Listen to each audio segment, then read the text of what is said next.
welcome back to the Kinocast. My name is Sabrina Mendoza. Yes, I do hate women and minorities. With me today, with me today, black and better than ever, I have Nick as my co-host. Hello. And our two guests today, residential black man of the Discord server, Ben, or Tata Bojangles. And we have the leader of the Cool Kino Club, Tino. All Thanks. Ks, obviously. And we're here and we're queer. So today we're going to talk about a couple of things. We're going to talk about, it's Black History Month. I wanted to celebrate, black people. So we picked two movies. We picked Fruitvale Station, 2013, I believe, and Moonlight, which came out 3 years later, in 2016. That's how math works. Yeah. But before we get into that, we're going to talk fucking cinema. Because y'all motherfuckers need to get educated in this shit. Do you mean content? Okay. All right. So, the man, the myth, the legend, Marty Scorsese, this fucking 5'4" little Italian man, has gone on the record. First of all, has like the only great takes that a man could have, honestly, not gonna lie. He said Marvel sucks. He's right. He said they're like theme parks. He's fucking right. I will die on this hill. But he said something recently that caused an uproar in most of my social groups. And I wanted to bring it to the fucking table to the Kino people and to you guys as well. So here's what fucking Martin Scorsese said, all right? So this is the tweet, right? Martin Scorsese says the art of cinema is being systematically devalued, sidelined, demeaned, and reduced to its lowest common denominator due to the naming of films as content. How do we feel about that? Is he right? Is he right? I mean, my man's got a point. That's what I'm saying. To be honest, I understand calling it content because to an extent it is content. It's a product. It's a product. Most movies are a product. Yes. But it's like not all movies. Yeah. Hashtag not all movies. Not all movies. Thank you. That's it. Yeah. Yeah, I agree with that. So all you had to say? Yeah, that's all I have to say. I think film is film, cinema is cinema. Content I would probably equate more to like YouTube videos or like short form content, short form media. Yeah, like that. Yeah, film is like its own thing. For that specific. I mean, yeah, yeah, like I don't understand why anyone could like fucking say he's wrong. Because if you start calling your fucking films content or a product, you're just going back to the old ways of basically like old Hollywood, where they would just put their fucking actors in whatever the fuck they wanted to make, and they would just have these, just writers and producers just generating these fucking movies that don't really matter. It's just like content. Basically, it literally is just content. There's no thought process behind it. That's literally how they. What? That's literally how Weezer makes their albums. Like they just churn them out. There's no thought process behind them anymore. They do the Hluyo. I guess they use like a word generator. That's what I heard. I can't. Don't. Do they really? Don't take my word for that. That's just Weezer. Come on the show and tell us. Yeah, Rivers Cuomo. I would love to talk to you. Wow. Yeah. Do you think Rivers Cuomo thinks cinema is content? Do you think that he I don't want to ask him his opinion. Why? You know what? It's not my fight. Asking a musician their opinion on film is like asking a monkey their opinion on politics. That makes no fucking sense. It's a completely different I don't know about subject. that. A lot of musicians have a lot of Yeah, Rob Zombie. We were just talking about Rob Zombie before we. Yeah, Rob Zombie. Yeah. But Rivers Cuomo doesn't make movies. Rob Zombie does. No, but I think saying musicians shouldn't really have an opinion on film kind of takes away from that, because a lot of musicians are inspired by films. That's true. You're right. Some way, plenty of them are.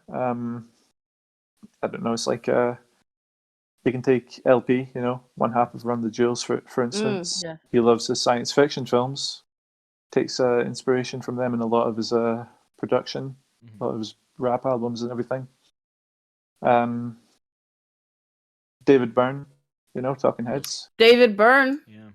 the Byrne man himself. Even Kanye, in him and Jay-Z's famous song at the very beginning, they use a clip from Blades of Glory. That's right, Blades of Glory. Yeah. Yeah, holy moly, that's fucking hell, that's true. And then there's an interlude where they used another clip from the exact same scene. That's most amazing, most rap, like they sample a film. Yeah, they just sample stuff in general. They do be sampling shit. We do. Other media. But that's not the case. Dude, listen. Content. Scorsese be spitting. He always been spitting. He's got his fucking finger on the trigger every fucking time. He knows what the fuck is good. What did Ben, Tino, do you guys have any opposite opinions? Are we right? Is he right? Is the king of cinema, is the king of comedy really? You know what go on, sorry.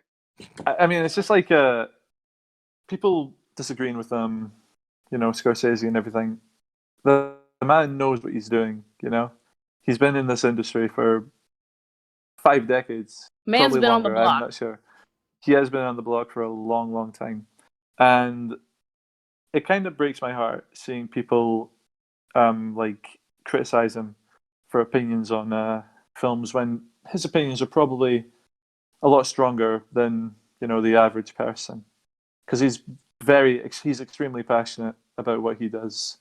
And it also breaks my heart. See, when he was criticizing Marvel films for being theme park rides, and I don't mind a Marvel film every once in a while. They are fun, but they aren't cinema, and people seem to misconstrue what he was saying. He's saying how much the industry has shaped around everything has to be a cinematic universe. Everything has to appeal to the sort of lowest common denominator. It's all got to be a franchise. And then it's all got to be franchise, yeah. And then people are all saying, "Oh, well, he's made like the same mobster movie 4 times." I hate that fucking argument. Now, exactly, because I don't think anyone can. If I showed them, films like Age of Innocence, Hugo, Wolf of Wall Street, they're not comparable to something like Goodfellas. Is The Last Temptation of Christ a mob film? Is Silence a mob film? Is Silence a mob film? Is After Taxi Hours Driver a mob film? Is Taxi Driver dude? Fuck people. Yeah, because they only use the same fucking 4-ass movies. And that's not his. It's not his entire filmography, because it isn't. He's made a fuck ton, and most of them are good. Some of them I like more than others. Some of them I don't like. But he's for a director who's been working as long as he has. I don't think there's more of a consistent streak of quality within a director's filmography. But that's just me. Yeah. I agree. Yeah, I was just gonna say, and with what he said about it being content, I think people have to realize he's not taking shots at like directors and saying like they don't care about the art form anymore, but it's content even in the way it's distributed. Like there's a formula. Let's be the formula, yeah, everything, not just the way how films are made, but the way how they come out.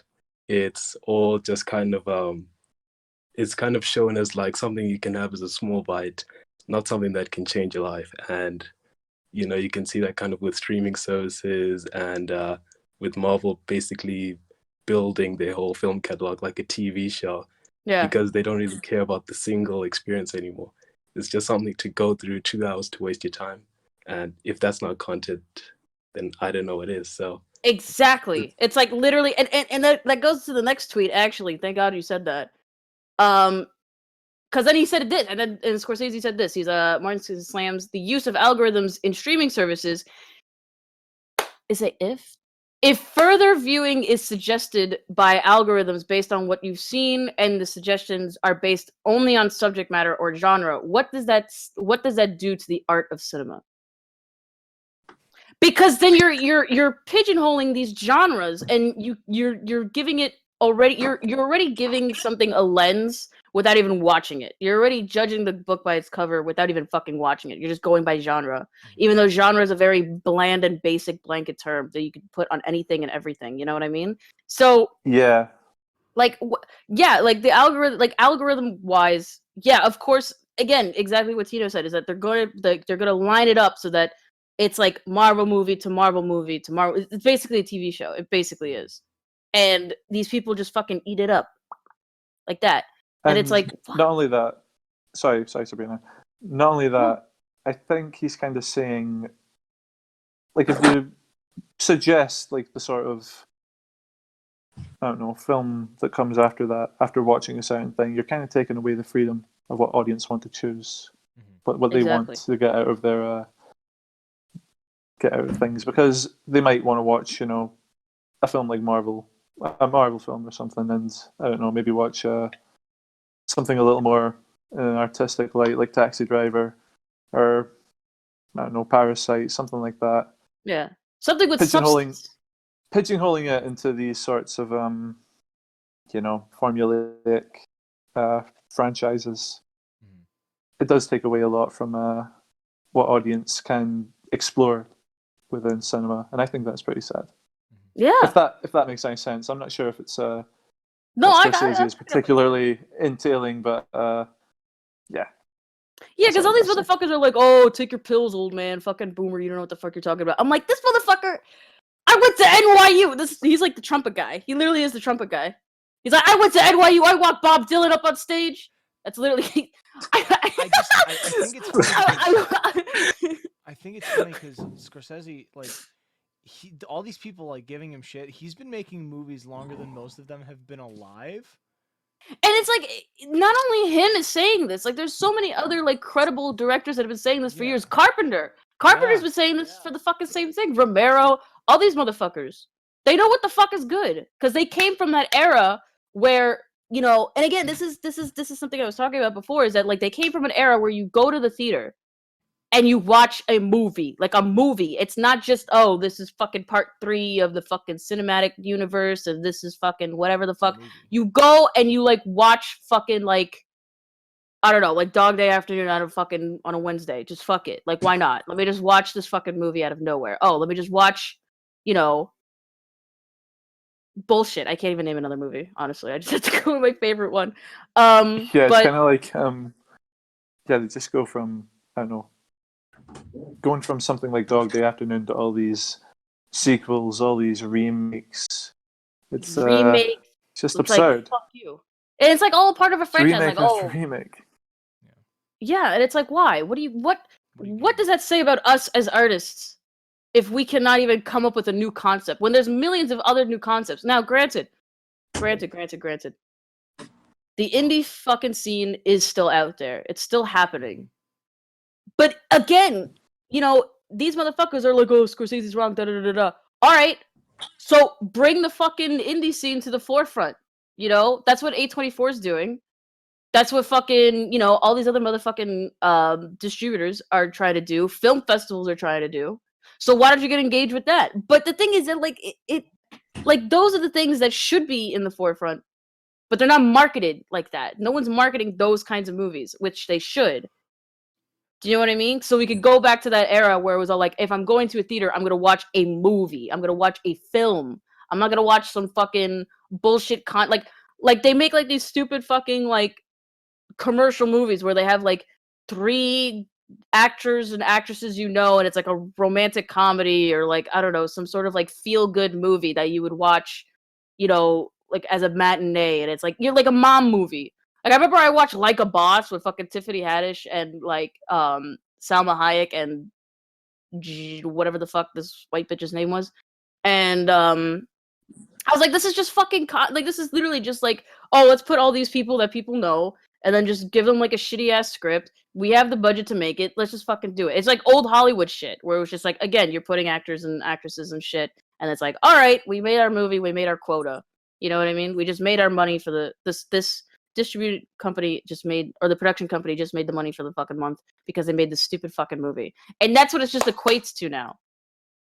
We need But even cinema. even then, like the sort of old Hollywood like conveyor belt sort of quality.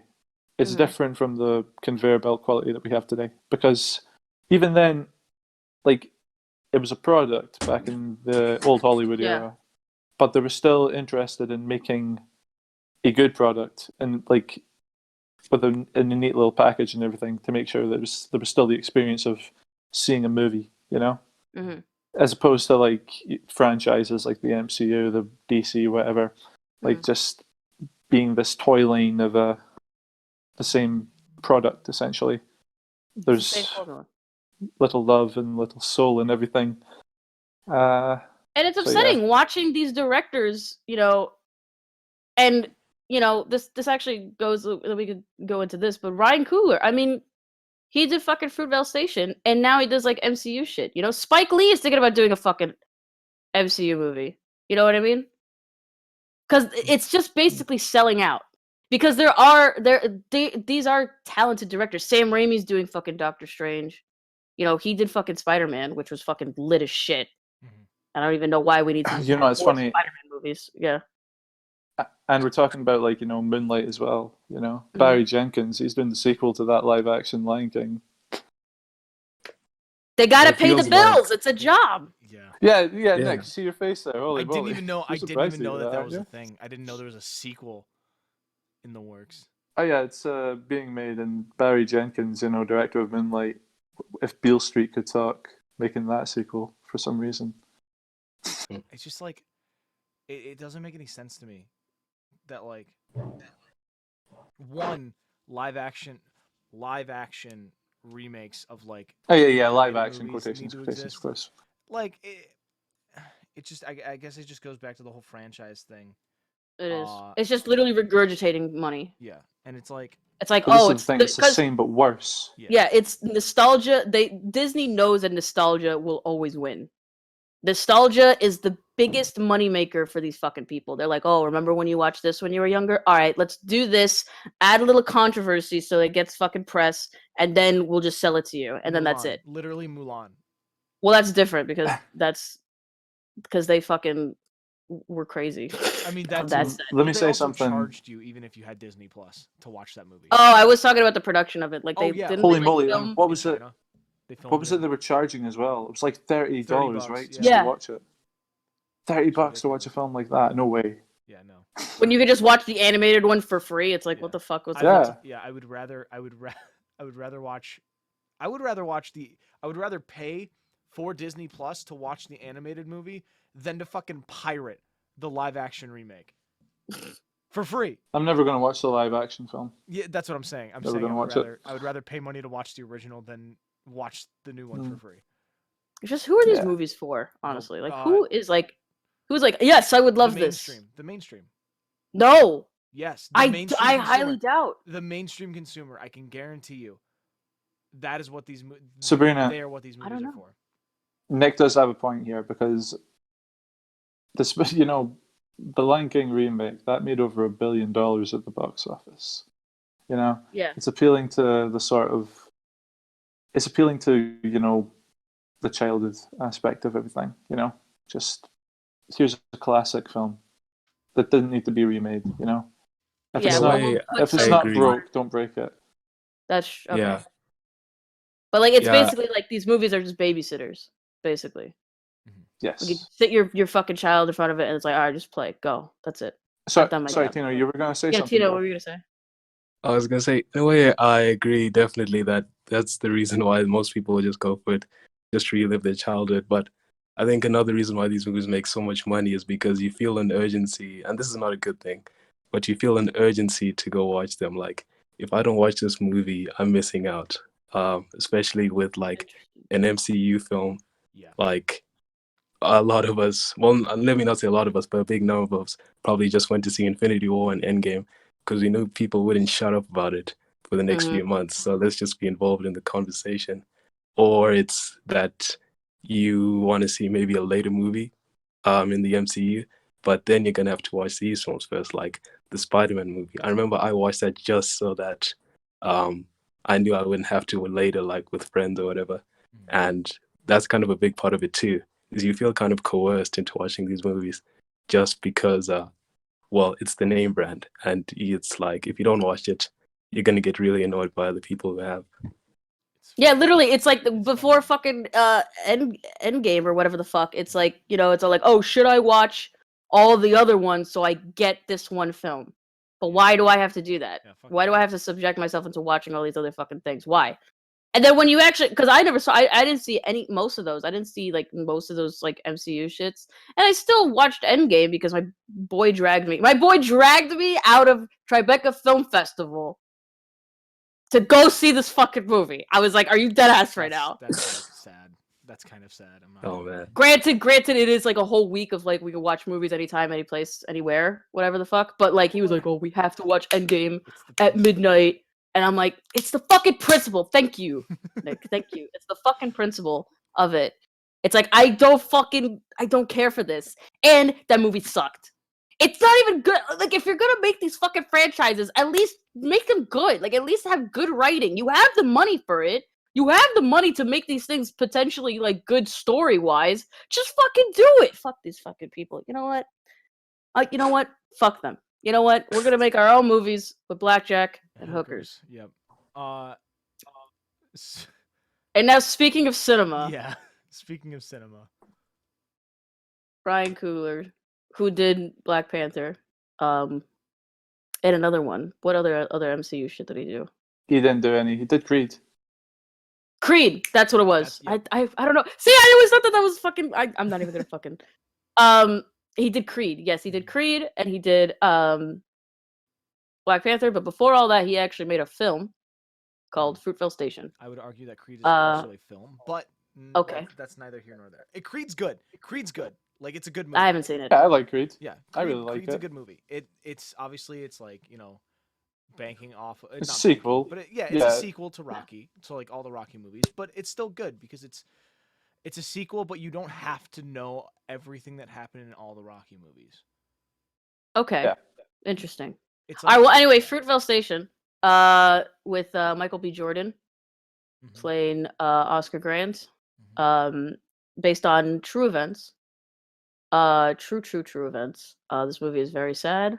And it is the first movie that Nick cried in. It is the first movie that has made me genuinely sad enough to cry, and I did shed a tear. It is not. I can't say it's the first movie that made me cry, but it is the first movie that made me cry without the reason being nostalgia. Mm-hmm. So yes, this movie made me genuinely sad.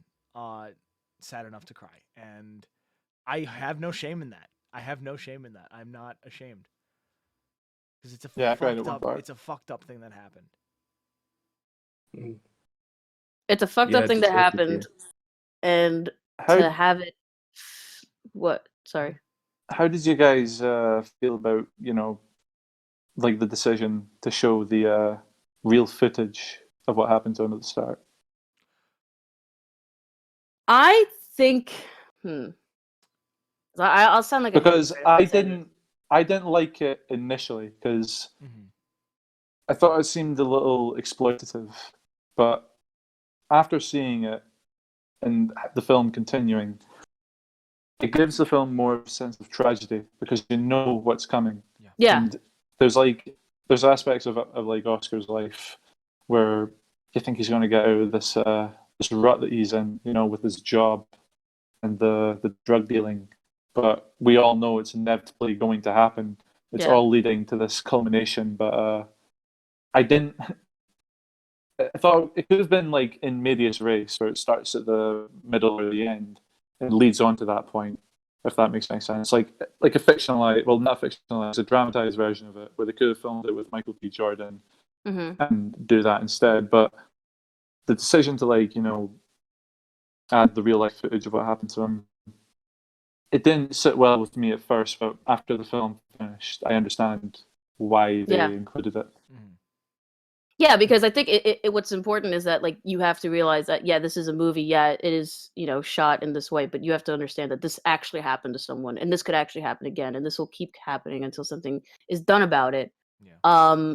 And it's it's fucking heartbreaking. It's like the first fucking 2 minutes of it. And again, it's exactly what you said, Ben. It's like literally like it sets the tone up because there's so many hopeful moments. There's so many really nice beats in this movie that you just have a glimpse of this man's life and you know how it's going to end because it happened in real life.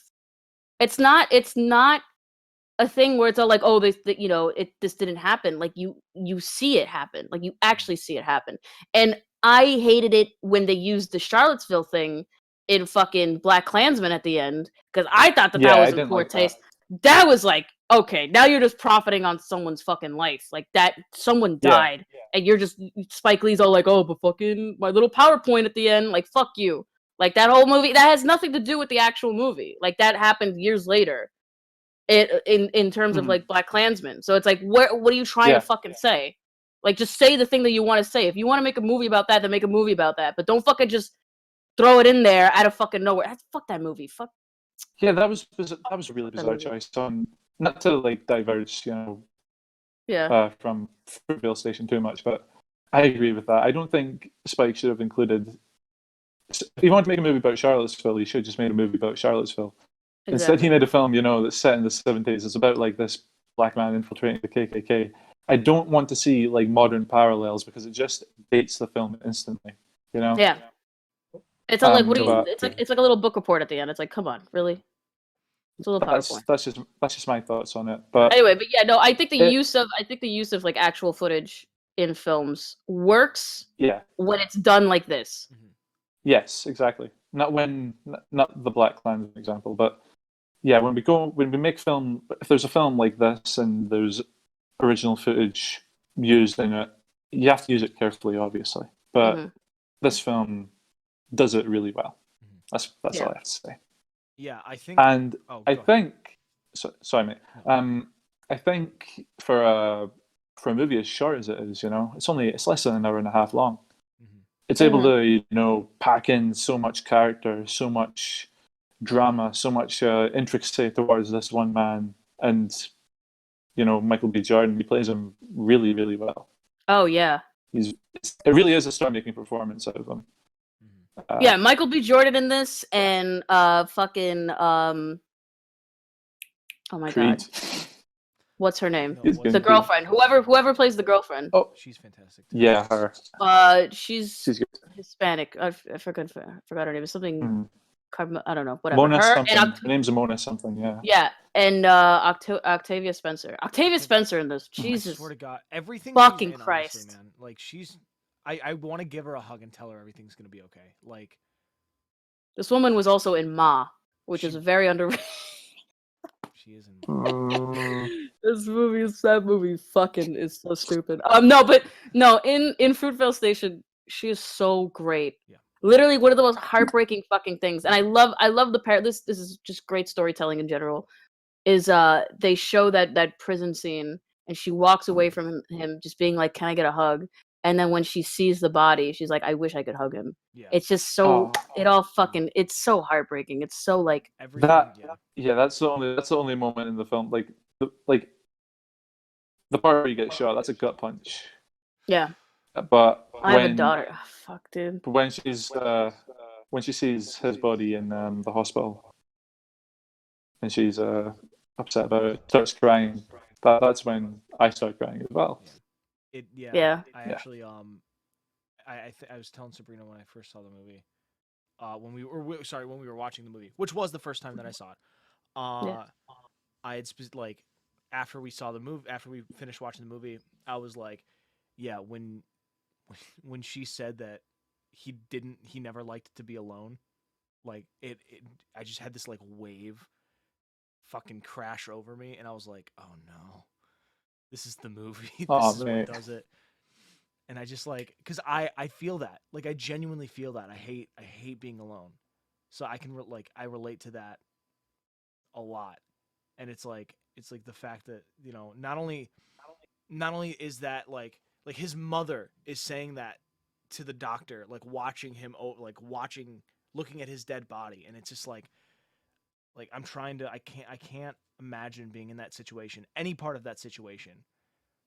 And it just kills me to like, it's fucked up. It's fucked up, and It's it's fucked up. just. Oh no! Don't get No, I'm not gonna cry. emotional. I'm not gonna cry. I'm not gonna cry. Okay. No, but it is fucked up, and and I was telling you this. It's like it's crazy that like like you're literally his age when he died. Yeah, he was 22. Yeah, he's Yeah. the same age as me as well. Fucking Yeah, hell, he's that's literally the same. crazy. It's like, oh yeah. Well, I guess everyone's 22 except for my old ass. I it's sad because like now we're here and he's not, and he had such a fucking wonderful life, which I just can't believe that like just the style of filmmaking that they did.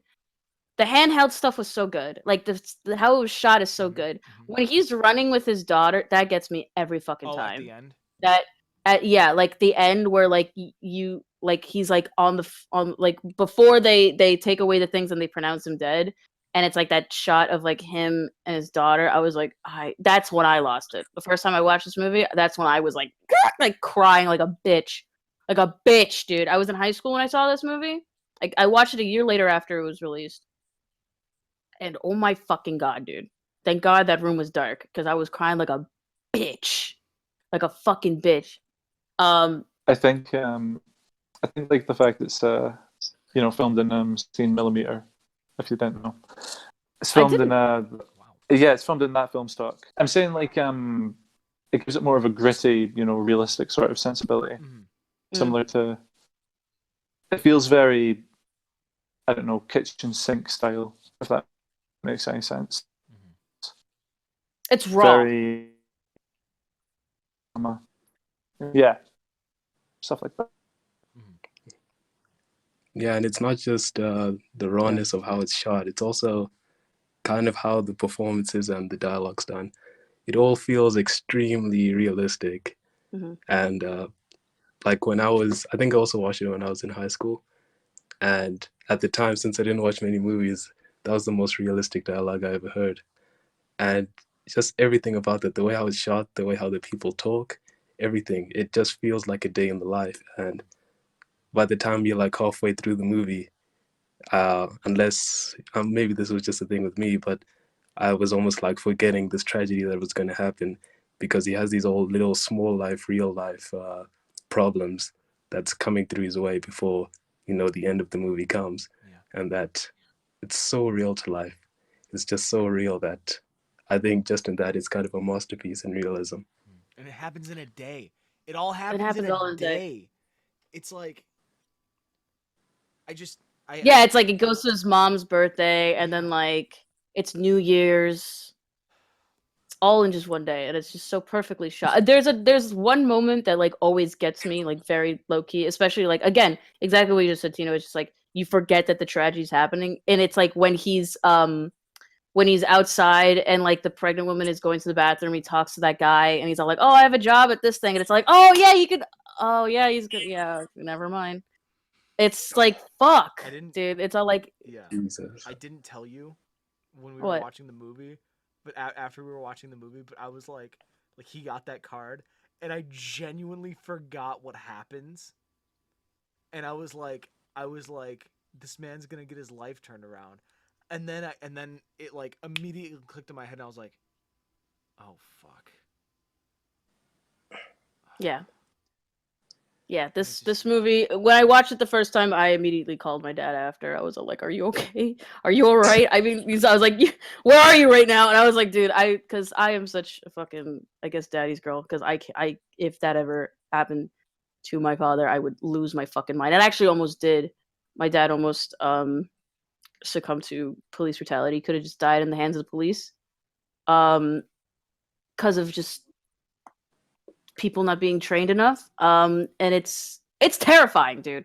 It's a terrifying fucking goddamn feeling to have, to feel. It's that you cannot, like, again, it's like your life. And that's what really this movie comes down to, is like your life could just spiral into something else just randomly, and it's out of your control. No matter how much you fight for it, no matter how many times you're like, I'm gonna get myself up, someone could just come and just sideline you for no fucking reason. And fucking, what the fuck was this? Oh, Chad Michael Murray. Yeah, maybe Chad Michael Murray will fucking shoot you in the back. for no fucking reason. I thought it was. Who knows? I thought it was going to be Kevin Durant who was going to shoot him. Yeah, Honestly, dude. Yeah. I wish when I saw him, I was like, yeah, it's this fucking guy again. he's a fucking giant as well, and really threatening, really scary. Yeah. I thought he was going to shoot everyone on the fucking train at some point. Yeah, that guy was fucking How wild. angry he got. It's crazy because he's mad aggressive, and then like he's holding his hand as he's like, "You're gonna make it. You're gonna be fine." And it's like, what the fuck? Well, no, like because he didn't realize what had happened. He didn't want him to fucking die. Obviously, like if you watch when you hear the gunshot go off and you see his face, he like you can see the realization in his eyes that oh no, something just went wrong. And then like he rushes. He's like a kid on Xbox Live. Yeah, he like rushes to Oscar's side, and that's why he confronts the other officer. Afterwards. Yeah, he's like, "Yeah, what'd you do? What did you do?" Yeah, exactly. And it's like I don't want to say he wasn't at fault because he was. He was beating these guys. Like they were fucking beating them. Like that's not. Yeah. But like he at least had the fucking sensibility to realize like. This like he fucked up like they all fucked up major and the cop that shot him should have gotten life personally in my opinion. I can't, that always fucks me up where it's all like he was sentenced for like it was like 2 years but he left before before it wasn't even a year. Like how the fuck do you just get away with that? Honestly, it's just it's fucked up. And then the footage of Tatiana at the end, Oscar Grant's child, for those who have not seen this movie. Tatiana at the end is like the actual full, like real life footage. I think shot when this movie was also being shot, like 2013, 2012. 2012, 2013. It was like the anniversary of it, and they're at the station. And it's her grown up. Yeah. Like, not grown up, but like older. Yeah. And she's not even looking. She's just looking down. Yeah. And it's just like, that's such a fucking... Like, how could you do that? It's a sad movie. What do we rate it? What are we giving this?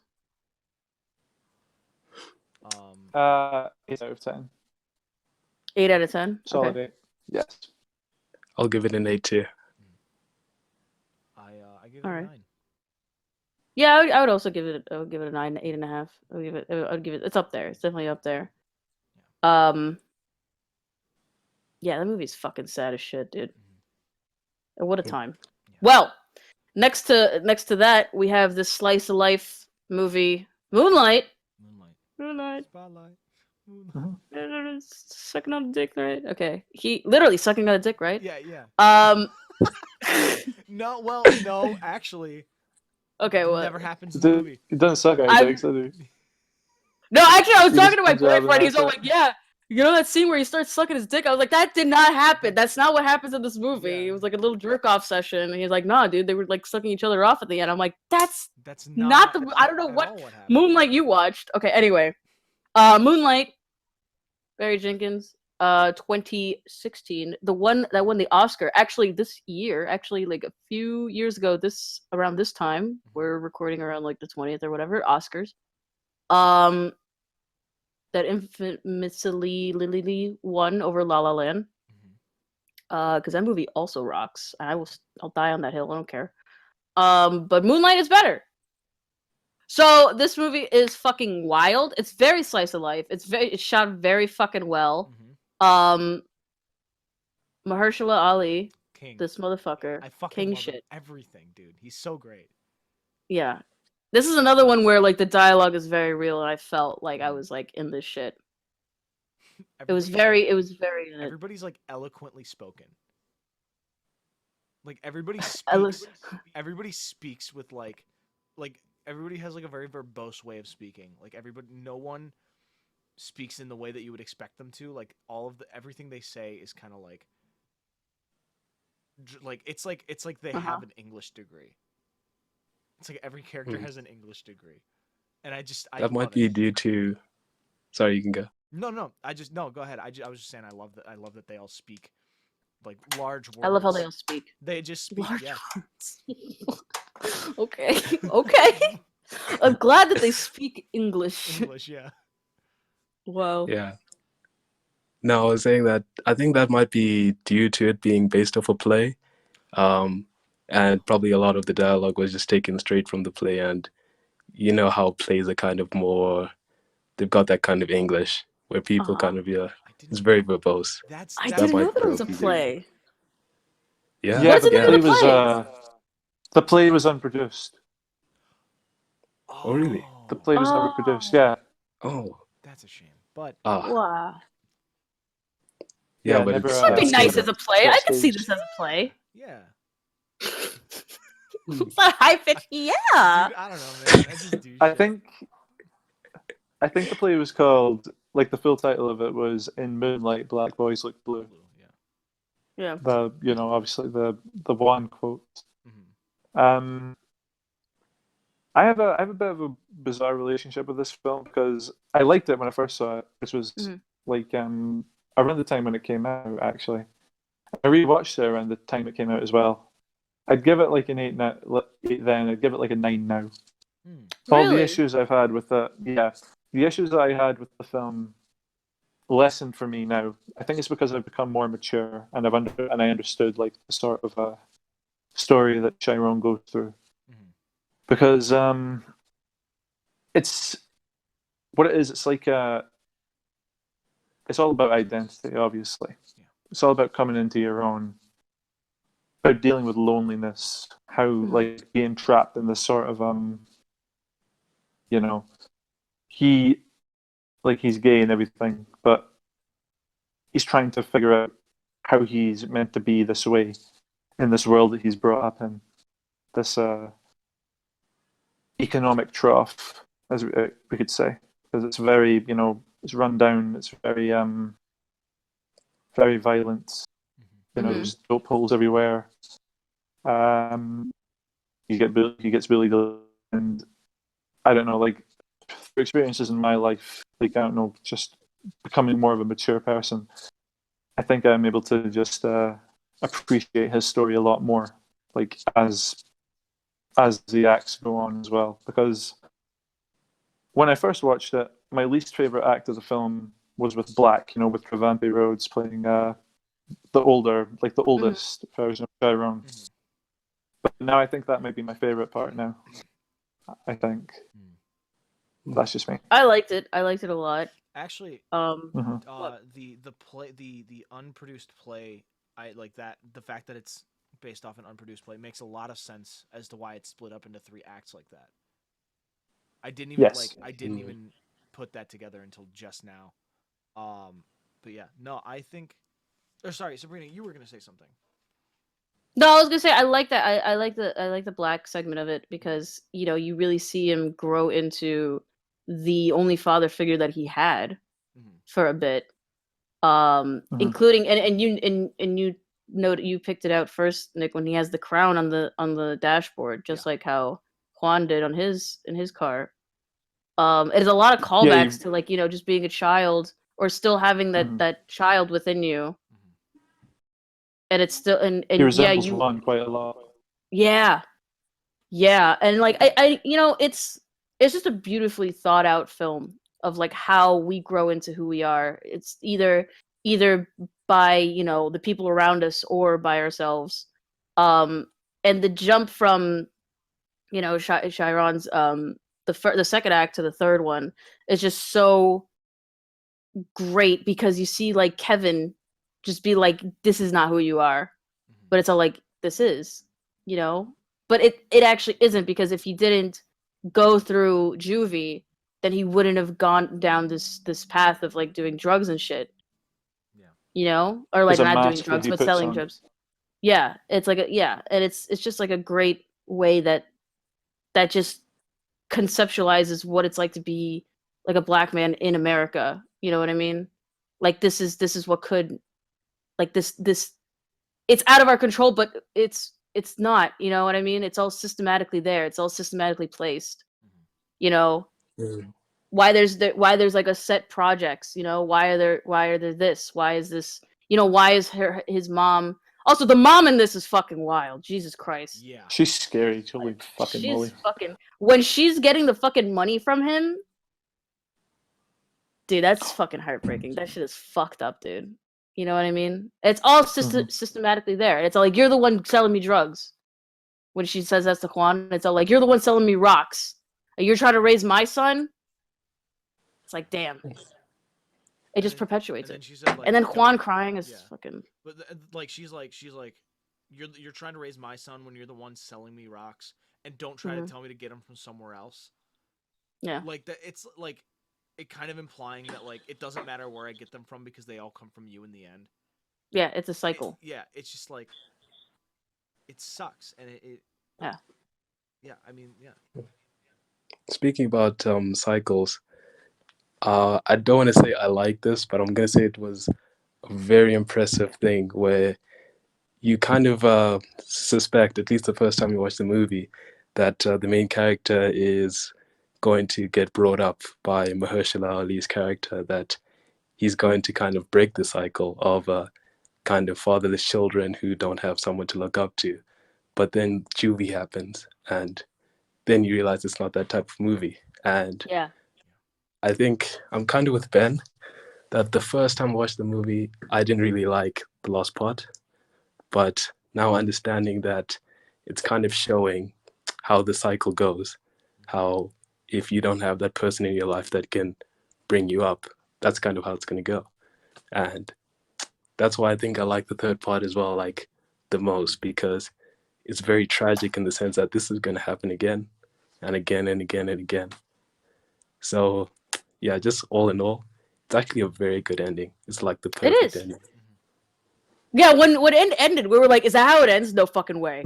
And then it just ended, and I was like, "Oh shit!" With them just sitting there. But I really appreciate the callbacks in this fucking like really just it's so well directed, it's so like well placed because you see Mahershala when he first has in the water, he's like holding his head like very lovingly, and then when he's on the beach with Kevin the first time he has that sexual experience, he's also holding his head exactly the same way.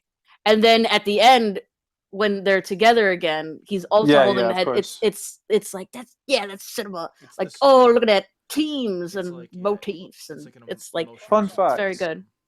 I have a fun fact. Ooh. Fun fact about Mahershala Ali. He was I can't remember the actor who played like little Chiron, but he actually couldn't swim. So that scene where Mahershala Ali is teaching, it's actually him teaching him how to swim. Oh, that's so sweet. Aw. Yeah. But that brings me to another point. You were mentioning like callbacks and everything, but I noticed there was a lot of symbols towards water. He, like, a lot of the times, Chiron, he takes solace in it. He only drinks it. That's what he says at the end of the third act. He says he only drinks water. When we see him like going through these big changes in his life, he's either at the beach where he's swimming, or he's like washing his face in the sink. It kind of reminds me, and I mentioned this briefly like before to you guys, before like recording and everything ages back. It reminds me of Baz Luhrmann, like his Romeo and Juliet film. Yeah. Yeah, okay, and I'll explain myself here, because in that film there's a lot of imagery of water, just like when the big primary plot developments come along. And it's symbolic towards like sexual awakening as well, because sex, after all, it's fluid exchange. So it comes into that sort of aspect as well. It's just something that came to my mind. So yeah. Interesting. There we go. We should do a Baz Luhrmann episode though. I do love. I don't know about that. I'd probably OD. I'd overdose. Yeah, they are crazy ass fucking movies though. I do love Moulin Rouge. They are crazy. They are very shot and they're very extravagant. All right, so I'll pose the question: Come Sand or Come Peach? Come Sand, because I hate that film. I hate the Come Peach film. Call Me by Your Name. Wait, you don't like Call Me by Your Name? I also no, I really do not like that movie. I don't care for that movie. I don't care for that peach shagging little twerp known as Timothy Chalamet. Twinkathy Chalamet. Like, can I just say, why would you call somebody else by your name? because It's because they're gay. egotists. They're horrible people. Ah. Okay, I don't know about all gay people, Ben, but all right. I think No, I'm it's- kidding. I'm no, kidding. no, I'm kidding. no. You can't. I'm kidding. I'm I kidding. think I'm he kidding. just means in the I'm joking. Yeah. but, I mean Timothy Chalamet and Armie Hammer, but Armie Hammer IRL is a horrible person. Yeah. We've gone over that, Yeah. even though I would like to take it back. Oh my god. Armie Hammer is apparently a horrible person, but I think it's not the fact that he's a cannibal. It's because of other reasons. So we'll just leave it at that. Okay. And he's a cannibal as well. That's pretty evil, bro. But either way. No, wait, no, we're not getting yeah. into this. We're not getting into We're not this. getting into this I'm again. moving Okay. on. No, but, I know. I'm sorry. So- But Yeah. Come Sam. Come Sam. come Sam. It's just I like the prefer fact that. that he fucking rubs his hand into it in like a it's like back and forth. That's a beautiful shot, though. It is a beautiful shot, though. It is. Especially like before that, where he's like, gripping into the sand. And Yeah. his hand is all covered in it. Oh, something that I wanted to bring up. I don't have I don't know how to bring it up now without just making a massive jump in like segue. The lighting in this movie is insane, and I love it. Oh my god, it's so good. Did you guys notice? I pointed this out to Sabrina. Did you guys notice that during the act screens, so like Act 1, Act 2, Act 3, Yes. there are different colored lights flashing. Yeah, I noticed So that. I think it was purple for Little, it was blue for Chiron, and for Black it was red. Or maybe the first and the last ones were switched. Yeah, I think it was purple for Black. I think it was purple for Black. But it was different colors for each one. Yeah, of course. And actually, I can tell you exactly what colors they were because I'm pretty sure those transition colors are the exact same order that they are in the poster. in the poster. No. I'm wrong. Yeah. That is not the case. Oh, it was okay. You were there. It You would were have been cool. there. It would have been real cool. You know what? I think Yeah. we should change the poster. Just so you're right. That'll be the thumbnail. Yeah. Where we change the poster Thank color. you. Yeah, that'd be nice. But Yeah, we'll have Twinkle Chalamet and then we'll have with the peach. then fucking Call Me by Your Name is it's not that cool of a gay movie now that I've seen this one. I was gonna say I don't know why in motherfucking gay films it's always some fucking guy eating beans before he gets fucked. Brokeback Excuse me? Mountain. Oh, right. Because he goes to the diner, he's eating the beans, and I'm like, dude, you're gonna get fucked. But he in what, this movie or Call Me by Your Name? In So he does. He's the black in beans, Moonlight. isn't he? But he doesn't. They don't He's get the black fucked. bean. I mean, they hold each other. They and hold it's each other. Well, included that It's they implied. It's jerk implied. each other That's- off. that's- It's implied. Again, yeah. Yeah, I don't know why my boy was all like, yeah, they suck each other off. I'm like, that's not what happens in this fucking movie. It's not that graphic. Imagine if it totally went like graphic. It's I just was like waiting Brown for that. Bunny's it. We were what? oh, God, Brown dude. Bunny was like, there's Vincent Gallo and everything. He gets like a real blowjob. Yeah, no, there's just like an actual on-screen blowjob in the movie. Do you know Chloe Pause. Sevigny? Chloe Yeah, Sevigny. Chloe from, Sevigny, yeah. Yeah, it's her. Yeah, she gives. Yeah, that's Like a her. legitimate, just Giving a like, real. Go Yeah. off, Chloe Sevigny, dude. She's well, the no, fucking because goat. it was what, Vincent Gallo? Yeah, Vincent Yeah, Gallo. he was directing it, and he also starred in the movie, and they were dating at the time. So he's like, just fucking suck me off on camera. It's fine. Dude! Yo! I hate Pog. Vincent Gallo. I don't know if that's based to cringe. I don't I know. think it's man. pretty both. cringe because I don't. It's a little bit. It's No, column well, A, column. Vincent Gallo's a fucking cock, so He's a horrible guy. yeah. Oh, okay. I'm not well versed in Vincent Gallo, but you know what? I How mean, big was it? Yeah, you can get it any day of the week. good for him for getting it, but like, Tino, what did you just ask there? Did you just ask how big it was? No, I didn't. No. Oh. Not really. what was your question? If it was big No, enough. but yeah, it was big. Yeah, for historical purposes. Was it? Tell us. I don't For know. historical I haven't seen the purposes, was clip it in big? a long time. Damn, pull it up. Jamie, pull it up. No, Okay, I mean, Jamie, I don't could. think cancel it. We need a I measure. Jamie really- says no. I couldn't tell because I couldn't tell because Chloe had it in her gob. She did have Damn. it job. What? Yeah. Dude, Chloe. Yeah. Damn, Chloe Sevigny is fucking hot as shit. All right. Moonlight. This movie fucking rocks. It deserves the Oscar. I think it does. Yeah, Very it well definitely timed, does. beautifully fucking shot. The story is amazing. Mm-hmm. Slice of life, Yep.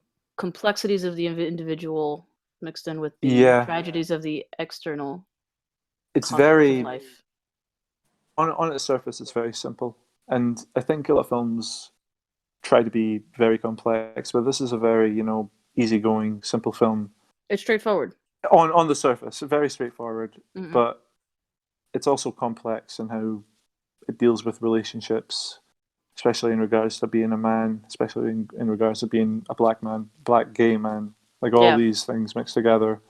And yeah, it's just it's a near perfect film. I do have one complaint with it. And it might be a little pedantic, of a complaint, but it's with the first segment focusing on Little. Mm-hmm. I don't understand how all these people can realize that this kid is gay, because he just acts like a normal kid. Yeah, that was something that I liked. I think that's just like some boy shit, Like you just see some kid that's like little. Because again, you see the shot. First of all, I love the panning, not the panning shots, but like basically like the shots where it's just like just 360s. Yeah. The hazing, like in the middle. Do you remember that? Oh, With that Kevin too. beating up. That too. Yeah, Yeah. Kevin. But they also do it again when before they Mhm. play that fucking game. What is it? Yeah, Toss of the course. fumble fucking thing. I don't know. You told me about it, Nick. What is it? Oh no. Touch thing. With the ball. Ball. Touching That ball. They were Take away. What is that? What is the name? At the beginning of the movie, they're playing. Stop making those movements. Touching balls. At the beginning of the movie, they're playing Keep Away. There it is. Thank you. That I played a lot, but I also played. There was like a mini game of Keep Away in one of the NFL Street games, and when you played it, like you just had to keep the ball away. If you dropped the ball, the next person picked it up, and I was explaining that to her like during the movie. Well, yeah. So there's a shot of them, like like of just all the players, and everyone is taller, everyone is more beefier than Little. Obviously, that's why he's little. So I think that's why they probably called him Little. Gay and shit, Yeah. because like again, more smaller, effeminate men or like skinnier, lanky men usually get called gay or like slurs and such like that because they're not up to the standard of like masculinity, like the big tough guys. Mm-hmm. That's why I think when he's black, when he's like in the final thing, he's really buff because he's putting on that masculinity now, as opposed to him being like the skinny, really effeminate. Yeah, he was boy. jacked as shit. Yeah, he was jacked as shit. but it's not just that. It's not just that. His mum even points out to Juan, just saying, "Have you seen the way he walks and everything?" Yeah. And I didn't really notice anything about how he walked and everything because he's a kid. He's just a normal little dude. But I think that says a lot about like a mother's instinct or something. It could be mother's instinct, like or it could just be prejudice. It's all like, yeah, he walks like that, therefore he's gay. Mm-hmm. Turns out they're right. Yeah, they did it based off what's it? Not the word cliche, but I'll just use the word prejudice. I didn't grow up in America, but the equivalent of, I guess we'll say slums, for lack of a better word, in South Africa, it's kind of like that.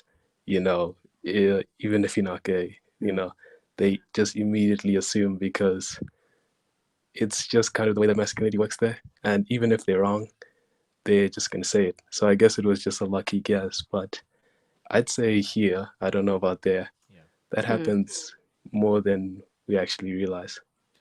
It literally is just guys being dudes. It happened. Well, can't say that. Nope. It literally is just guys. It's not being though. dudes. No, because it's like just boys, it's like boys just trying boys. to figure out their. That's what I'm saying. It's like trying to figure out, how to like talk about their feelings, but like they also are, this toxic masculinity thing happens within them. I dealt with and like that just a lot. as a group setting. I dealt with that a lot in like elementary school and middle school and stuff. For the longest time, everybody thought everybody would call me gay, and like people thought I was gay. Yeah, people thought I was gay, and now I'm gay. So it's like, what the fuck? What do you mean they? So they were right. They were like half right. They were half right. Yeah. Everyone thought I was straight because I kept on wearing cargo shorts. No, Were they right or wrong? they were wrong. Hey. I just had really bad dressing. Fuck. Everybody thought I was gay. I 'cause was a had long hair. boomer. Hmm. Oh, Well, everyone thought that man. I was gay because I had no titties. So yeah, I don't know how that works. I don't know. They're like, oh yeah, you're a fucking dude. I'm like, yeah, and I mean, I get more pussy than you, bitch. And I was a gamer, so they were like, oh, of course you fucking suck on pussy. And I'm like, yeah, your mother's. Anyway, so what are we rating this movie? What? your mother's. This is fucking crazy. God. Yeah. So what do we rate Moonlight?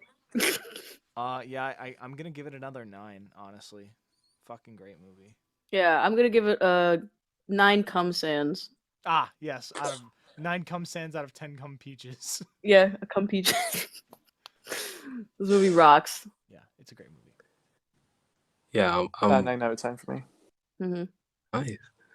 I'm gonna be biased because you know how there's that one movie that is exactly the type of movie you want to make. Yeah. That's Moonlight for me. So I'm gonna give it a 10, even if it's not perfect, because that's what I want to make. So I'm gonna give it a 10. No, fuck Fuck. yeah, dude. Fuck yeah, dude. Yeah, That's the fucking honestly, best. that's what's up. I don't know if this is the kind of movie that I would want to make, but like it's definitely something that I could see myself making in the future. Like tackling like a sensitive, not really a sensitive subject, but like something like this where it's like kind of a coming of age, slice of life kind of thing. I could see myself doing this. Not really coming of age, but you See know. yourself making more of Well, I mean, they are an coming. intimate style film. Yeah, exactly. Thank you, Ben. Thank you. Yeah, like an intimate kind of like deeper exploration into something. Or like shedding light on a topic that's kind of hard to talk about. That's the kind of shit that I want to make like way down the line. Right now I just want to entertain, but later on later on in my life I want to entertain and inform. So Interesting. Yeah, I want to do that, but we got to slap some tits and gore on that Mm. ASAP. We can talk about sensitive topics. we Just have a slap lot some to talk tits and about gore, and after then we're this, good. though. Why? I got some ideas. For movies. Oh, some titties and some gores, titties and yo. some gore. I'm still mad that Ben Shapiro took my fucking idea, dude. I'm really fucking tight about that. About the school shooting things. So actually, this and we'll end it on this. I'll have a question for you guys, and I know some of you are filmmakers and or connoisseurs of film, but what do you guys think is like going? And we're talking about the Scorsese shit and stuff, but what do you think is like the next like group of film? You know what I mean? Like, what does the future of film look like to you guys? Like, does it look like Moonlight, or does it look like Fruitvale, or is it, you know, the MCU? Is it? Are we back into that blockbuster shit, or are we, you know, actually making cinema? You know what I mean? I think we're in a combination of the three. I think there's going to be a mix. Exactly. I don't think anything is going to be close to Marvel. In terms of like cinematic universes, people are gonna try, people are gonna fail. It's that and Star Wars are like the two biggest fucking, and especially now. Oh yeah, Star Wars is not going away. Since they're Disney, they're both owned by Disney. Like they're such huge franchises. Anybody that tries to make anything close to them isn't going to get nearly as much success as they think they are, because people are gonna see that and be like, oh, they're just trying to be the next Marvel. They're just trying to be the next Star Wars. Whereas like smaller things, like if someone made something closer to Fruitvale or to Moonlight or to like anything like that where you know it is a single was actual love and passion. Exactly. Yes. And actually I don't even want to say that, because I believe there can be love and passion in franchises, but I think the issue with that is the fact that it's a franchise. You know, like the directors can put their love and their passion into each movie, but the fact that it's essentially murdered by the fact that it's a franchise. You know, like Taika Waititi. I mean, like he did those Thor movies. Yeah. And like, you know, he had fun with them. I've never seen them in my life, but you know, he's a very skilled filmmaker. Ragnarok is great. And screenwriter. It's literally just goofy and I love it. But I'm gonna put an example out there. The Jaws movies. How many Jaws movies were there? It was like 5. 4 of them. 4? 4. 4. There's like 4. That's not that many. It's fine. But that's still technically a franchise, you know? Like it's not nearly. Well, as how many big of a- fucking Piranha movies are there? Okay, and How many Sharknado movies are there? And those Okay. movies fucking rock. okay, and that's what I'm trying to say is that franchises. But they know their worth. They know what the fuck they're about. It's all like you're gonna go into it Allow me knowing to- that there's gonna allow be me a to- shark attack. Allow me to play to your strengths here. Saw. Saw. Listen. It's a Yes, franchise. it's a It's a franchise. franchise. It's a franchise. But they're fucking good movies, though. I will die on this fucking hill. All of them are great. Everyone check it out. They got the director's cuts on HBO Max, so you know Kino's on the motherfucking menu. Listen. I'm gonna be real with you, Sabrina. I love the Saw films. Okay, Thank you. I do. There we go. No, he's. I do. Say it. But I don't listen. They're B movies. They They are. are. They're They B are. films. They They're are. beer pictures. They are. And the seventh one, the final chapter. It wasn't. Which is one of my That favorites, is- honestly. That's not a good one. I really don't like it. I know it's so stupid. It's so dumb. It's not even that. It's not even that. On a technically sound level, it's bad. Just to It me, is. like how it's And filmed like they and don't everything. even set it up like the way it's the edited. story. The editing is No. terrible. Yeah, because they were like, oh, it's like 3D now, and it's like, all right, and it's like I love the story though that it's all like this one guy and he's all like faking surviving a saw trap, and like they have like the support group and shit like that. And then fucking Tobin Bell comes in with the fucking baseball. He's like, "Oh yes, I." He fucking does the fucking He's autograph like, and how do you shit. do? And then like the fellow big kids?" reveal at the end that it was fucking what's his name the whole time. I'm like, Yeah, no. okay, I don't know about all that, my guy. That guy just needed some money. And you know what? That's fine. That's fine. These movies are stupid and they're not supposed to be anything more than that. That's the thing, is like you have to be aware that these movies are stupid. That's what makes it fine. Mhm. But like all these fucking Marvel shits are like, oh no, we're trying to do experimental feminist fucking we're trying to do like all these things and da da da da. Stop taking it seriously.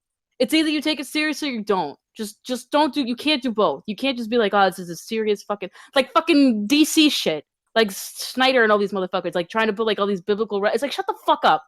It's a fucking comic book movie, dude. Just do the fucking bad guy loses to good guy and they suck each other off and just that's it. That's the fucking movie. Just let it be That's that. the fucking movie. That is the movie, actually. Okay. Let it be that.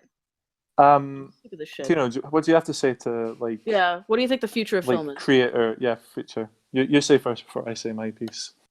Ah, no problem. You know, I was actually gonna say this way back when you're talking about the content thing, but I didn't know how to fit it in. Yeah. I kind of agree that it's gonna be all three things together because that's kind of how it already is. You look at directors like Naomi Kwase, the one who directed Nomadland. Mm-hmm. I hope I didn't butcher her name, but you can't tell me that she really wants to do that movie Eternals. Who even knew what Eternals was before the movie started coming out? But she's probably doing it because once she gets onto that and gets money and praise from that, she'll be able to make her own independent films in the future. And That's true. a few other directors are doing that, like probably Barry Jenkins, because I don't know why he'd want to make The Lion King 2. Whoever wanted to make The Lion King 2? He's Mhm. probably just doing it again just so he can be comfortable economically and in terms of the industry. And that just might be how the route goes for the next 20 years. I'm not saying it's good, but it's probably, that's just how people are going to put food on the table. Exactly. It's make like a a good indie capitalist movie. fucking mindset, bro. It really is. Like I have to sell myself. I have to sell my labor. I have to sell my love. I have to sell a couple of fucking years of my life so I could financially be able to make the movies I want to make without any problems. And that's Exactly. sad. And It's yeah, sad. they got kids to feed, or they got themselves to feed too. So it's just going to be a thing now where there's not going to be a director like Scorsese where every single movie was what they wanted to make. It's like Mhm. their masterpiece. I'm sorry, but even directors, if any of you guys want to be directors, maybe that's going to be the sad thing too, that there's going to be that one movie that we got to take the movie for. I mean, we got to take the Gotta money take the check. for. Yep. Yeah, got to Gotta take the chase the check. bag. And that's what essentially this industry is. I mean, at the end of the day, yes, it is a job. But that's the different there's a complete difference between this is a job and this is my art. You know what I mean? Mm. You Yeah. can't have both, unfortunately, especially in this day and age. Because first of all, the audience isn't fully there for it. You can't, there is an audience for indie filmmaking, but you're not gonna have any money. And then there is an audience for, just schlock garbage, You and can you get- are gonna make money, you but can you're get not gonna do other lucky things. and like have art that makes money, but it's at a point where you kind of have to take that L and Hmm. be like, okay, because I have friends. I have a buddy who wants to specifically do cinematography for movies, but he has to do commercial jobs. He doesn't want to fucking do commercials, but he has Yeah. to because he has to make money.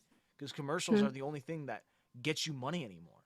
Mhm. In at least in where I'm from. And also builds your resume and Yeah. shit like that. So it's And, like, like- oh yeah, you shot this shit. I've been down that Yeah. road. All right, you know how I could do this, and or, boom. or like working on a big set. Like when I worked on Mm-hmm. America's Got Talent, like Mhm. that could get me places because people see that and they're like, oh, what did you do? And I tell them, I was a production assistant.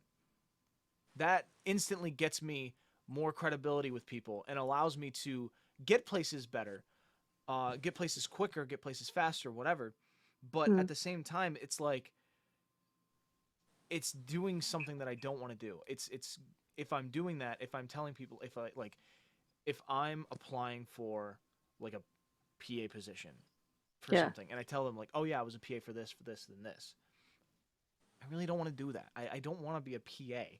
I Mhm. want to be. I want to be. But in everyone front of the starts camera. off, bro. I know, and I want to be in front of the camera, not behind it. But I have to do that sometimes because it allows me to get in tight with these people. Mhm. I may find Connections. yeah, I may find connections. I may make friends with the gaffer, with the grips, Mhm. with the AD. I've seen it happen. I've seen Mhm. ADs become good friends with PAs.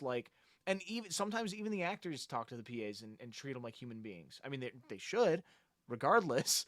But Yeah.